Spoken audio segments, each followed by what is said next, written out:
মাগরিবের পরে কারো সঙ্গে কথা না বলে এই দোয়াটি 7 বার পরে আল্লাহ তাআলার কাছে যা চাইবেন আল্লাহ আপনাকে তাই দান করবে। অভাবে আছেন, ঋণগ্রস্ত আছেন, মাথায় টেনশন, ঋণের বোঝা, বাড়িতে থাকতে পারতেছেন না, আল্লাহ সব আপনার পেরেশানি দূর করে দেবে ইনশাআল্লাহ। যদি আপনি আমলটি করতে পারেন, আমল মানুষের জীবন বদলিয়ে দেয়, আমল মানুষের জীবনকে পরিবর্তন করে দেয়। আল্লাহ তাআলা আপনার সব দোয়া কবুল করে নেবেন ইনশাআল্লাহ।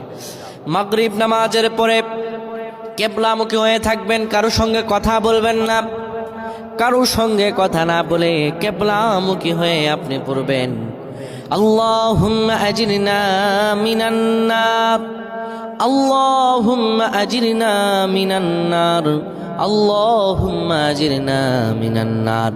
যদি এটি আপনি মাগরিব নামাজের পরে কারো সঙ্গে কথা না বলে পড়ে 7 বার পরে দুটি হাত তুলে আল্লাহর কাছে দোয়া করেন, আল্লাহ জাহান্নামের আগুন থেকেও বাঁচাবেন এবং আল্লাহ আপনার সব দোয়াগুলো কবুল আর মঞ্জুর করে নেবেন। আল্লাহুম্মা আমিন।